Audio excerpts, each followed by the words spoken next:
ഉൽപ്പത്തി പുസ്തകം 16-ാം അധ്യായം. ഹാഗാറും ഇസ്മായേലും.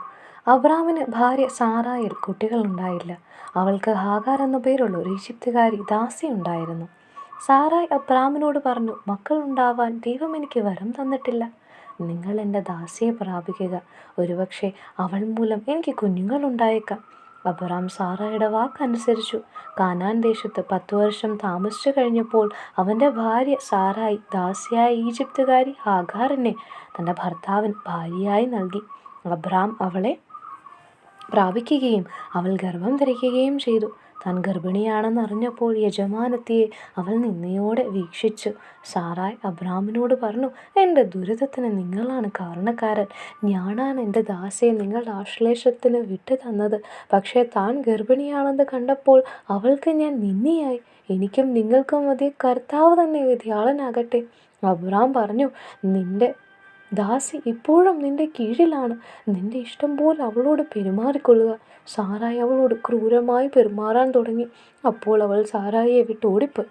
എന്നാൽ കർത്താവിൻ്റെ ദൂതൻ ഷൂറിലേക്കുള്ള വഴിയിൽ മരുഭൂമിയിലുള്ളൊരു നീരുറവയുടെ അടുത്ത് വെച്ച് അവളെ കണ്ടെത്തി. ദൂതൻ അവളോട് ചോദിച്ചു, സാറായുടെ ദാസിയായ ഹാഗാറെ, നീ എവിടെ നിന്ന് വരുന്നു? എങ്ങോട്ട് പോകുന്നു? അവൾ പ്രതിവചിച്ചു, ഞാൻ യജമാനത്തിയായ സാറായിൽ നിന്ന് ഓടിപ്പോവുകയാണ്. കർത്താവിൻ്റെ ദൂതൻ അവളോട് പറഞ്ഞു, നീ യജമാനത്തിയുടെ അടുത്തേക്ക് തിരിച്ചുപോയി അവൾക്ക് കീഴ്പ്പെട്ടിരിക്കുക. ദൂതൻ തുടർന്നു, എണ്ണിയാൽ തീരാത്ത വണ്ണം അത്രയധികമായി നിന്റെ സന്തതിയെ ഞാൻ വർദ്ധിപ്പിക്കും. ഗർഭിണിയാണല്ലോ, നീ ഒരു ആൺകുട്ടിയെ പ്രസവിക്കും. അവൻ നീ ഇസ്മായേൽ എന്ന് പേരിടണം. കാരണം കർത്താവ് നിന്റെ രോദനം ചെവിക്കൊണ്ടിരിക്കുന്നു. അവൻ കാട്ടുകഴുതയ്ക്കൊത്ത മനുഷ്യനായിരിക്കും. അവൻ്റെ കൈ എല്ലാവർക്കും എതിരായും എല്ലാവരുടെയും കൈ അവനെതിരായും ഉയരും. അവൻ തൻ്റെ സഹോദരങ്ങൾക്കെതിരായി വർദ്ധിക്കുകയും ചെയ്യും. അവൾ തന്നോട് സംസാരിച്ച കർത്താവിനെ എൽറോയ് എന്ന് വിളിച്ചു. കാരണം എന്നെ കാണുന്നവനായ ദൈവത്തെ ഞാനും ഇവിടെ വെച്ച് കണ്ടു എന്നവൾ പറഞ്ഞു. അതുകൊണ്ട് ആ നീരുറവയ്ക്ക് ബേൽ ഹായ് റോയ് എന്ന് പേരുണ്ടായി. അത് കാദേശിനും ബേരത്തിനും ഇടയ്ക്കാണ്. ഹാഗാറിൽ അബ്രാമിനൊരു പുത്രൻ ജനിച്ചു. ഹാഗാർ പ്രസവിച്ച മകന് അബ്രാം ഇസ്മായേൽ എന്ന് പേരിട്ടു. ഹാഗാർ ഇസ്മായേലിനെ പ്രസവിച്ചപ്പോൾ അബ്രാമിന് 86 വയസ്സായിരുന്നു. ഉൽപ്പത്തി പുസ്തകം 17-ാം അധ്യായം. പരിച്ഛേദനം. അബ്രാമിന് 99 വയസ്സായപ്പോൾ കർത്താവ് പ്രത്യക്ഷപ്പെട്ട് അവനോട് അരുളി ചെയ്തു, സർവശക്തനായ ദൈവമാണ് ഞാൻ. എൻ്റെ മുമ്പിൽ വ്യാപരിക്കുക, കുറ്റമറ്റവനായി വർദ്ധിക്കുക. നീയുമായി ഞാൻ എൻ്റെ ഉടമ്പടി സ്ഥാപിക്കും. ഞാൻ നിനക്ക് വളരെയേറെ സന്തതികളെ നൽകും. അപ്പോൾ അബ്രാം സാഷ്ടാംഗം പ്രണമിച്ചു. ദൈവം അവനോട് അരുളി ചെയ്തു, ഇതാ നീയുമായുള്ള എൻ്റെ ഉടമ്പടി. നീ അനവധി ജനതകൾക്ക് പിതാവായിരിക്കും. ഇനിമേൽ നീ അബ്രാം എന്ന് വിളിക്കപ്പെടുകയില്ല. നിൻ്റെ പേര് അബ്രാഹാം എന്നായിരിക്കും. ഞാൻ നിന്നെ അനവധി ജനതകളുടെ പിതാവാക്കിയിരിക്കുന്നു. നീ സന്താനപുഷ്ടിയുള്ളവനാകും. നിന്നിൽ നിന്ന് ജനതകൾ പുറപ്പെടും. രാജാക്കന്മാരും നിന്നിൽ നിന്ന് ഉത്ഭവിക്കും. ഞാനും നീയും നിനക്ക് ശേഷം നിന്റെ സന്തതികളും തമ്മിൽ തലമുറ തലമുറയായി എന്നേക്കും ഞാൻ എൻ്റെ ഉടമ്പടി സ്ഥാപിക്കും. ഞാൻ എന്നേക്കും നിനക്കും നിന്റെ സന്തതികൾക്കും ദൈവമായിരിക്കും. നീ പരദേശിയായി പാർക്കുന്ന ഈ കാനാൻ ദേശം മുഴുവൻ നിനക്കും നിനക്ക് ശേഷം നിന്റെ സന്തതികൾക്കുമായി ഞാൻ തരും. എന്നെന്നും അന്ന് അവരുടേതായിരിക്കും. ഞാൻ അവർക്ക് ദൈവമായിരിക്കുകയും ചെയ്യും. ദൈവം അബ്രാഹത്തോട് കൽപ്പിച്ചു, നീയും നിന്റെ സന്താനങ്ങളും തലമുറ തോറും എൻ്റെ ഉടമ്പടി പാലിക്കണം. നിങ്ങൾ പാലിക്കേണ്ട ഉടമ്പടി ഇതാണ്. നിങ്ങളിൽ പുരുഷന്മാരെല്ലാവരും പരിച്ഛേദനം ചെയ്യണം. നിങ്ങൾ അഗ്രചർമ്മം ഛേദിക്കണം. ഞാനും നിങ്ങളുമായുള്ള ഉടമ്പടിയുടെ അടയാളമായിരിക്കും അത്. നിങ്ങളിൽ 8 ദിവസം പ്രായമായ ആൺകുട്ടിക്ക് പരിച്ഛേദനം ചെയ്യണം.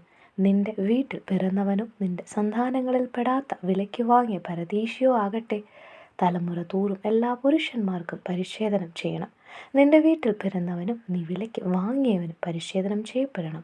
അങ്ങനെ എൻ്റെ ഉടമ്പടി നിന്റെ മാംസത്തിൽ ശാശ്വതമായ ഒരു ഉടമ്പടിയായി നിലനിൽക്കും. പരിച്ഛേദനം ചെയ്യപ്പെടാത്ത പുരുഷനെ സമൂഹത്തിൽ നിന്ന് പുറന്തള്ളണം. അവൻ എൻ്റെ ഉടമ്പടി ലംഘിച്ചിരിക്കുന്നു. ഇസഹാക്ക്. ദൈവം അബ്രാഹത്തോട് അരുളി ചെയ്തു, നിന്റെ ഭാര്യ സാറായിയെ ഇനിമേൽ സാറായി എന്നല്ല വിളിക്കേണ്ടത്. അവളുടെ പേര് സാറ എന്നായിരിക്കും. ഞാൻ അവളെ അനുഗ്രഹിക്കും. അവളിൽ നിന്ന് നിനക്ക് ഒരു പുത്രനെ ഞാൻ തരും. അവളെ ഞാൻ അനുഗ്രഹിക്കും. അവൾ ജനതകളുടെ മാതാവാകും. അവളിൽ നിന്ന് ജനതകളുടെ രാജാക്കന്മാർ ഉത്ഭവിക്കും. അപ്പോൾ അബ്രാഹാം കമിഴ്ന്നു വീണ് ചിരിച്ചുകൊണ്ട് ആത്മകഥം ചെയ്തു, 100 വയസ്സ് തികഞ്ഞവന് കുഞ്ഞ് ജനിക്കുമോ? 90 എത്തിയ സാറ ഇനി പ്രസവിക്കുമോ? അബ്രാഹാം ദൈവത്തോട് പറഞ്ഞു, ഇസ്മായേൽ അങ്ങയുടെ തിരുമുമ്പിൽ ജീവിച്ചിരുന്നാൽ മതി. ദൈവം അരുളിച്ചെയ്തു, നിന്റെ ഭാര്യ സാറ തന്നെ നിനക്കൊരു പുത്രനെ പ്രസവിക്കും. നീ അവനെ ഇസഹാക്ക് എന്ന് വിളിക്കണം. അവനുമായും അവൻ്റെ സന്തതികളുമായും ഞാൻ നിത്യമായി ഒരു ഉടമ്പടി സ്ഥാപിക്കും. ഇസ്മായിലിന് വേണ്ടിയുള്ള നിന്റെ പ്രാർത്ഥനയും ഞാൻ ചെവിക്കൊണ്ടിരിക്കുന്നു. ഞാൻ അവനെ അനുഗ്രഹിച്ചിരിക്കുന്നു. ഞാൻ അവനെ സന്താനപുഷ്ടിയുള്ളവനാക്കി അവൻ്റെ സന്തതികളെ വർദ്ധിപ്പിക്കും. അവർ 12 രാജാക്കന്മാർക്ക് പിതാവായിരിക്കും. അവനിൽ നിന്ന് ഞാനൊരു വലിയ ജനതയെ പുറപ്പെടുവിക്കും.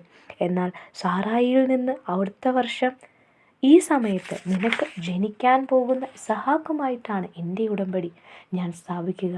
അബ്രാഹത്തോട് സംസാരിച്ച് കഴിഞ്ഞ് ദൈവം അവനെ വിട്ടുപോയി. ദൈവം കൽപ്പിച്ചതുപോലെ ആ ദിവസം തന്നെ അബ്രാഹാം മകൻ ഇസ്മായിലിനെയും തൻ്റെ വീട്ടിൽ പിറന്നവരും താൻ വില കൊടുത്തു വാങ്ങിയവരുമായ സകല പുരുഷന്മാരെയും പരിച്ഛേദനം ചെയ്തു. പരിച്ഛേദന സമയത്ത് അബ്രാഹത്തിന് 99 വയസ്സും ഇസ്മായിലിന് 13 വയസ്സും ഉണ്ടായിരുന്നു. അന്നു തന്നെ അബ്രാഹവും മകൻ ഇസ്മായിലും പരിച്ഛേദനം ചെയ്യപ്പെട്ടു. അബ്രാഹത്തിൻ്റെ വീട്ടിലെ എല്ലാ പുരുഷന്മാരും വീട്ടിൽ പിറന്നവരും പരദേശികളിൽ നിന്ന് വിലയ്ക്ക് വാങ്ങിയവരുമായ എല്ലാവരും അവനോടൊപ്പം പരിച്ഛേദനം ചെയ്യപ്പെട്ടു.